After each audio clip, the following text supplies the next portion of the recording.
Trudeau says expulsion of Chinese diplomat shows Canada will not be intimidated. Former envoy says it's about time Ottawa sent a message to Beijing, calls for public inquiry. Prime Minister Justin Trudeau said his government's decision to expel a Chinese diplomat Monday sends a direct message to Beijing that Canada will not be intimidated by China.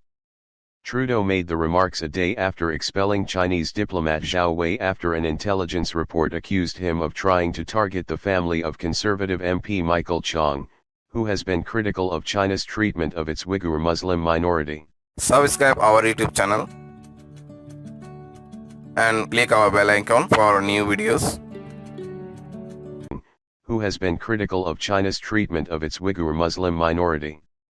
We needed to move forward in a responsible way to send a very clear message that we will not accept foreign interference and, regardless of whatever next choices they make, we will not be intimidated, Trudeau said Tuesday on his way into a cabinet meeting.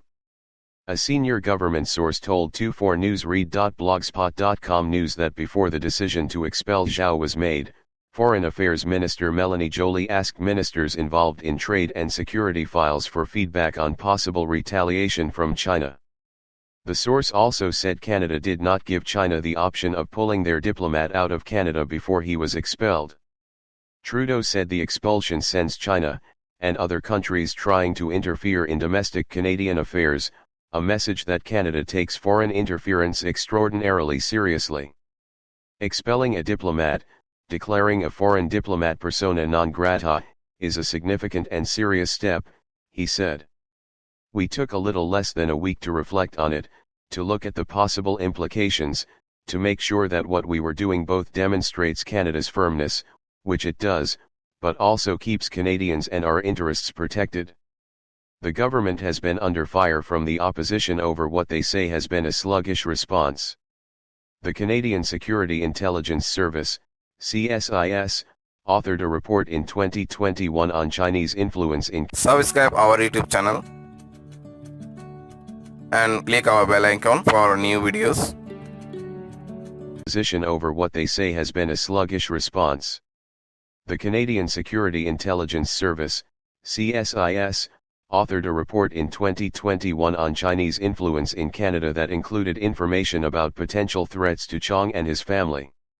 Details of the CSIS report came to light on May 1, when the Globe and Mail reported that China sought information about Chong and his family in China in a likely effort to make an example of him and deter others from taking anti-Chinese government positions. An unnamed security source reportedly told the Globe that Zhao, then posted to the Chinese consulate in Toronto, was allegedly working on efforts to target Chong's family in China. Trudeau said he found out about the intelligence report from the newspaper and blamed CSIS for not passing it on to him at the time. It's about time, says former envoy Guy Saint-Jacques, who was the Canadian ambassador to China under Prime Minister Stephen Harper, told 24newsread.blogspot.com news on Tuesday that the federal government should have acted more quickly once it learned of Zhao's alleged activities. It's about time. We have learned so much in the last few months on Chinese interference in Canada that it begs the question why were no actions taken much earlier, he said. Zhao is alleged to have targeted Chong and his family when China was detaining Michael Kovrig and Michael Spavor over Canada's arrest of Meng Wanzhou, an executive for the Chinese tech giant Huawei. Because of the heightened tensions between Ottawa and Beijing at the time, Saint-Jacques said, any intelligence report of that nature should have made it to the Prime Minister's office and Canadians have a right to know why it didn't. This should have raised a number of red flags in Ottawa, he said. Is this a systemic problem or did someone fail to do his job? I think that a full inquiry would help to qualify what went on and to make adjustments. Serious action. Saint-Jacques said Canada needs to take control of its relationship with China by creating a registry of foreign agents that would include anyone working for the Chinese state. We have to reassure Canadians of Chinese origin that if they are intimidated or harassed by Chinese officials, that if they report their problem, that we will take serious action. That there will be a follow-up by police, which has not been the case so far, he said. Charles Burton, former counselor at the Canadian Embassy in China, said it's likely there are more agents of China in Canada harassing Chinese dissidents. If China does something nasty in response to the expulsion of Mr. Zhao, I'm pretty sure that CSIS has quite a long list of other diplomats that we would be well justified to expel, he said. Saint Jacques said China's decision to expel Canadian diplomat Jennifer Lin Lalonde, the consul in Shanghai, was a measured action that shows China does not want to escalate the situation further.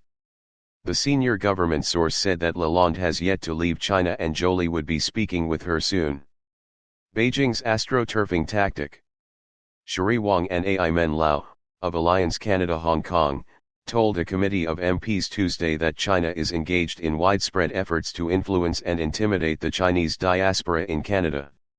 Their committee appearance was beset by a number of technical issues that included static flooding the online stream and problems with translation. Both issues caused the committee to suspend proceedings temporarily. Wang told MPs she is convinced that China is targeting her personally with cyber attacks. She said that minutes after receiving an email invitation to appear at committee, her internet connection at home failed and she could no longer connect with her laptop. This is not the first incident of it occurring, she said. And there is a pattern of, when I do receive emails from MPs' offices or committees, that my home internet or my devices encounter technological difficulties. Wang, who was testifying in person, said previous attempts to speak to parliamentary committees virtually have also been beset by technical difficulties. I have appeared in Canada-China relations, I've appeared in IRCC committee as well as the ethics committee and all had tech issues appearing electronically, she said. Wang told MPs that Beijing also uses a method known as astroturfing to legitimize and disguise its operations in Canada. Astroturfing are initiatives that Beijing undertakes to try to appear to be a grassroots ethnic organization, Wang told MPs Tuesday. They do this either by using a similar name or an acronym of an existing organization, or they form a shell organization to appear to be a community grassroots effort. Ai Men told MPs via video link from Taiwan that a foreign influence transparency scheme that targets fake community groups by revealing their connections to Beijing would be a good way to disrupt foreign interference from China. It would provide Canadians with the very much needed knowledge on how these astroturfing operations function within Canadian society and to better inform Canadians of the organizations they may be engaging with, Ai Men said. Organization, Wang told MPs Tuesday. They do this either by using a similar name or an acronym of an existing organization, or they form a shell organization to appear to be a community grassroots effort. Ai Men told MPs via video link from Taiwan that a foreign influence transparency scheme that targets fake community groups by revealing their connections to Beijing would be a good way to disrupt foreign interference from China. It would provide Canadians with the very much needed knowledge on how these astroturfing operations function within Canadian society and to better inform Canadians of the organizations they may be engaging with, Ai Men said. Of the organizations they may be engaging with, Ai Men said. Subscribe our YouTube channel and click our bell icon for new videos.